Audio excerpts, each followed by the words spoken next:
Tetapi pada jam 4 subuh Sudirman dilempar pakai batu, akhirnya terpaksa apa yang mereka inginkan seperti peristiwa di 2016. Siapa bro yang Halo, selamat datang kembali di channel Dani TV. Terima kasih buat kalian yang sudah klik video ini. Masih di kasus Vina Cirebon ya. Dan akhirnya apa yang jadi dugaan kita semua itu benar ya. Ternyata Sudirman mendapat kekerasan. Sudirman ditembak peluru karet dan katanya juga Sudirman disuruh ngaku di Polda Jabar. Sudirman juga dipukuli, Sudirman juga ditendang, Sudirman juga dilempar batu sama Polda Jabar dan disuruh mengakui menusuk. Dan disuruh juga Peggy Setiawan lah yang melakukannya. Ini benar-benar gak habis pikir ya. Ada aja orang seperti itu ya, oknum-oknum yang tidak bertanggung jawab. Dan mungkin ini ada satu video yang mungkin bisa menjelaskan seperti apa penderitaan Sudirman seperti ini yang menjadi dugaan kita semua. Oke, kita langsung cek videonya.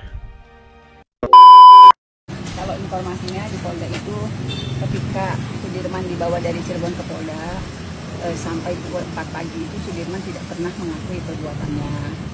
Tetapi pada jam 4 subuh Sudirman dilempar pakai batu, akhirnya terpaksa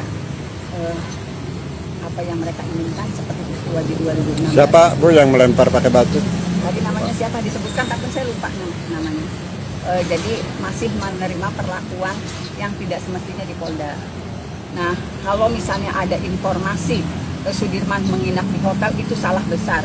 Tadi kami sudah mengkonfirmasi ternyata Sudirman di Polda itu ditaruh di PPA kayaknya, di PPA.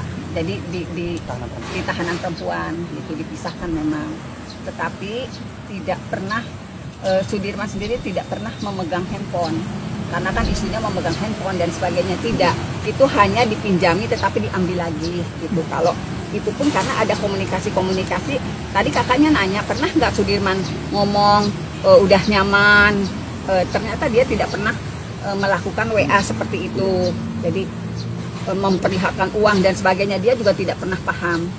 Jadi tadi banyak cerita masalah yang terjadi di Polda, kemudian juga mengeluhkan bagian belakang punggungnya sakit, dia tidak bisa duduk terlalu lama. Dia cerita itu ditembak pakai peluru karet di belakang punggungnya waktu di Polres Cirebon. Jadi dia banyak cerita itu, tapi alhamdulillah terima kasih kepada Kalapas Bancai yang sudah memperkenankan kami semua masuk ke dalam. Terima kasih banyak, saya memberikan apresiasi yang luar biasa karena awalnya kami khawatir sekali tidak bisa masuk, tapi alhamdulillah semuanya bisa masuk. Sudirman di sini diperlakukan dengan sangat baik. Sejak kapan Sudirman dipindah ke Bancai? Kalau informasinya kan dari tanggal 15. Secara mungkin surat menyuratnya tanggal 15 saya nggak tahu, tapi ya kami tahunya baru di tanggal 19. Saya terima informasi tanggal 19 sampai 19 kalau nggak salah, terima informasi jam 17 Sudirman sudah ada di Lapas Bancai. Setelah itu berapa lama Sudirman di Polda? Ya dari awal tanggal 21 Mei aja. 4 bulan tadi. Jadi gini, Peggy tertangkap tanggal 21 Mei 2024. Nah, Sudirman tuh sebetulnya dari tanggal 20 itu masih ditengokin sama kuasa hukum yang Rivaldi waktu itu. Nah, katanya malamnya udah diambil. Jadi dari tanggal 21 nah tanggal 23 kakaknya yaitu diminta cabut kuasa dari saya. Tapi tadi komunikasi dengan Sudirman malah ingatnya nama. Iya, yang diingat hanya nama ibu Peggy. Jadi pemindahan Sudirman ke Polda itu atas permintaan Polda? Ya kelihatannya seperti itu kan, administrasinya kita juga nggak paham. Kan bukan hanya Sudirman kan yang lainnya, cuman kalau yang lain di lapas-lapas yang sudah ditunjuk hanya Sudirman yang ditaruh di Polda. Dengan alasan apa Bu dipisah itu? Ya kemungkinan kalau ini ya, kalau menurut keluarganya kan Sudirman itu paling lemah ketika dia dalam tekanan, dia itu pasti dia tidak akan tahan, apalagi misalnya dapat perlakuan yang tidak nyaman, pasti dia terpaksa mengakui apa yang tidak dilakukan. Nah, dia juga mengaku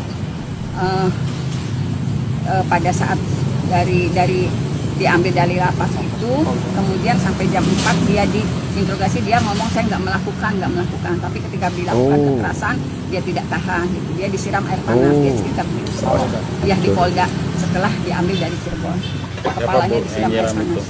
Dia sebutin namanya, cuman saya nggak ngeh saya ini. Tapi alhamdulillah tadi ketemu sama keluarganya. Kemudian saya tanya di sini nggak kamu?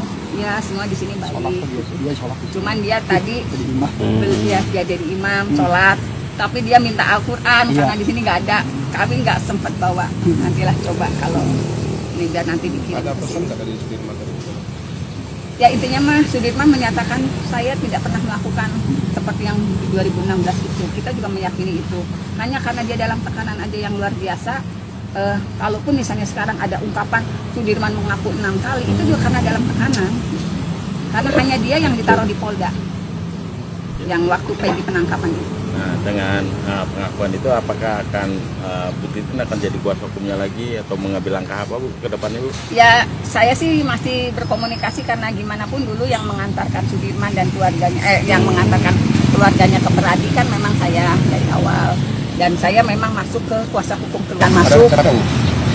Ya insya Allah ya kita lihat ke depannya lah. Yang penting target kita itu Sudirman bisa pindah dulu ke lapas Cirebon, karena gini, saya masih bisa nganter, tapi kemampuan saya juga kan tidak luar biasa. Kalau misalnya mereka nengok seminggu sekali aja berat banget, saya harus nganter keluarga gitu kan. Jadi kita sih berharap pindah ke lapas Cirebon dulu, jadi kalaupun tanpa diantar oleh saya gitu, keluarganya bisa nengokin pakai motor, cukup ngisi bensin 20.000 kan selesai. Kalau di sini kan berat bebannya, jadi permohonan yang utama itu mudah-mudahan Sudirman bisa pindah ke lapas Cirebon, karena sebenarnya tidak ada kekhawatiran apapun Sudirman pindah ke lapas Cirebon. Mereka juga sudah paham, semua juga yang 7 terpidana, yang 6 di sana juga sudah paham konstruksinya seperti apa. Jadi jangan takut apa-apa itu, enggak, mereka juga paham Sudirman paling menderita gitu loh. Setelah Peggy tertangkap aja Sudirman paling menderita kok.